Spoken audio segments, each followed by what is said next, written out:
Assalamualaikum warahmatullahi wabarakatuh. Perkenalkan saya Ardiantin dengan NIM S1S122005 dari jurusan Teknik Informatika. Di sini saya akan mempresentasikan hasil dari penelitian saya yang mana dengan judul prediksi kalori terbakar berdasarkan aktivitas olahraga menggunakan metode polynomial regression. Nah, presentasi ini saya lakukan untuk memenuhi syarat dari nilai ujian akhir semester yang diberikan oleh dosen saya. Nah, langsung saja di sini yang melatar belakangi penelitian saya yakni adanya kesulitan untuk mengetahui jumlah kalori yang terbakar pada saat berolahraga. Nah, adapun juga alat bantu seperti smartwatch harganya cukup mahal dan juga hasil itu belum tentu akurat. Yang mana hal itu tentunya membuat masyarakat sulit untuk memantau efektivitas dari aktivitas fisik yang telah dilakukan. Nah, oleh karena itu saya mencoba melakukan penelitian dengan tujuan untuk mengembangkan model prediksi kalori terbakar berbasis data dan juga menerapkan regresi polinomial untuk memprediksi kalori serta untuk mengevaluasi akurasi model menggunakan metrik evaluasi. Nah, di sini ketahui dulu bahwa polynomial regression itu merupakan salah satu metode regresi yang digunakan untuk memodelkan hubungan antara variabel independen dan juga variabel dependen dalam bentuk persamaan polinomial. Nah, polynomial regression ini berbeda dengan regresi linear biasa yang hanya menangkap hubungan linear. Nah, regresi polinomial atau polynomial regression ini mampu menangkap hubungan non-linear dengan menambahkan pangkat atau derajat dari variabel input sebagai fitur tambahannya. Nah, dengan demikian, model itu dapat lebih fleksibel dalam menyesuaikan terhadap pola-pola kompleks yang terdapat dalam data, tanpa harus beralih ke algoritma yang jauh lebih kompleks atau non-parametrik.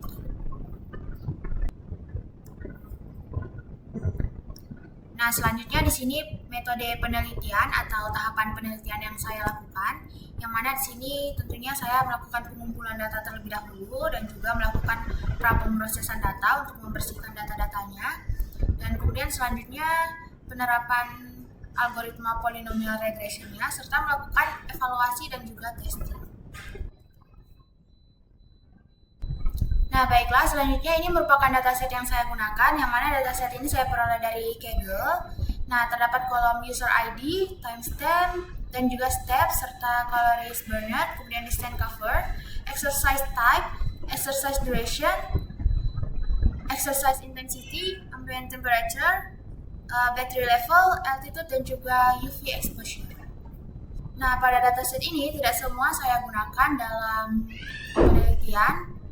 Pada prapemrosesan itu ada beberapa data yang dihapus dan hanya menggunakan data yang relevan saja atau bagian kolom yang relevan saja. Nah, selanjutnya ini merupakan pemodelannya. Jadi tadi kan tidak semua data saya gunakan dalam pemodelan atau dalam penelitian ini.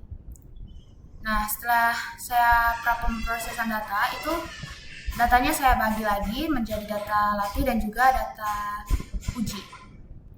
Nah, di sini untuk pemodelannya, polynomial regression itu diterapkan melalui sebuah pipeline yang terintegrasi setelah proses prapemrosesan yang dilakukan tadi, yang mana prapemrosesannya itu di luar pipeline. Nah, komponen utama dari pipeline ini yaitu polynomial features-nya dengan derajat 2 atau degree sama dengan 2 yang menghasilkan fitur tambahan dari kombinasi dan juga pangkat 2 dari fitur input yang ada. Nah, fitur-fitur baru ini kemudian digunakan untuk membangun model regresinya. Dan pada tahap terakhir pipeline itu ada penerapan linear regression sebagai algoritma prediksi utama, yang mana model ini itu dilatih dengan menggunakan data latih yang telah diperluas dengan fitur-fitur polinomialnya. Nah, dengan pendekatan pipeline ini, keseluruhan proses pembentukan fitur polinomial dan juga pelatihan model itu dilakukan secara terstruktur dan efisien. Nah, selanjutnya ini merupakan hasil evaluasinya. Jadi di sini saya menggunakan mean squared error dan juga R-square, yang mana MSE atau mean squared error itu adalah angka yang menunjukkan seberapa besar kesalahan prediksi model, yang mana nilainya itu dihitung dari rata-rata selisih kuadrat antara hasil prediksi dan juga data sebenarnya. Yang semakin kecil nilainya berarti modelnya akan semakin akurat. Nah, sedangkan di sini untuk R-square sendiri adalah angka yang menunjukkan seberapa baik model memprediksi data, yang nilainya antara 0 hingga 1. Jadi semakin mendekati 1 berarti modelnya akan semakin baik untuk memprediksi atau hampir sama dengan data yang aslinya. Nah, di sini dapat dilihat untuk mean square error saya peroleh nilainya 0 dan untuk R-square-nya itu nilainya 1. Yang mana nilai MSA ini itu berarti menunjukkan bahwa selisih antara hasil prediksi dan nilai sebenarnya itu sangat kecil, bahkan nyaris tidak ada. Nah, ini menunjukkan bahwa model yang dibuat itu mampu memprediksi kalori terbakar dengan tingkat kesalahan yang sangat rendah pada data uji. Nah, selanjutnya di sini untuk R-square-nya yang mana nilainya itu 1, yang menandakan bahwa model ini mampu menjelaskan 100% variasi dari data target, atau dengan kata lain semua prediksi yang dihasilkan oleh model itu tepat dan sesuai dengan nilai aktualnya. Nah, nilai ini menunjukkan bahwa model polynomial regression itu sangat akurat dalam menangkap hubungan antara fitur-fitur data aktivitas olahraga dengan jumlah kalori yang terbakar. Nah, selanjutnya di sini ada pengujian, yang mana di sini saya hanya gunakan data-data yang relevan seperti yang saya katakan sebelumnya. Di sini saya mencoba untuk memasukkan data baru dengan langkah itu ada 2000 atau steps ya, kemudian ada jarak itu ada 3 km dan jenis olahraganya itu adalah yoga, kemudian intensitas olahraganya rendah dan durasi olahraganya itu ada 1,2 jam. Selanjutnya suhunya itu 25 derajat Celcius.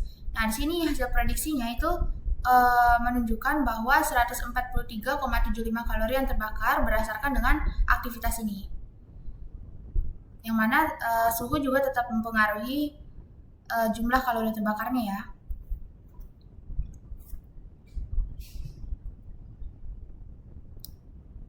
Nah, dari sini dapat disimpulkan bahwa polynomial regression itu mampu memprediksi jumlah kalori terbakar dengan sangat akurat berdasarkan dengan data aktivitas olahraga.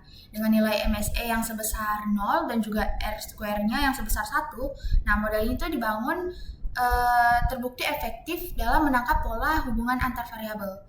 Nah, pendekatan ini juga menunjukkan potensi besar dalam pemanfaatan data mining untuk mendukung gaya hidup sehat secara digital. Baik, itu saja dari saya. Lebih dan kurangnya mohon dimaafkan. Wassalamualaikum warahmatullahi wabarakatuh.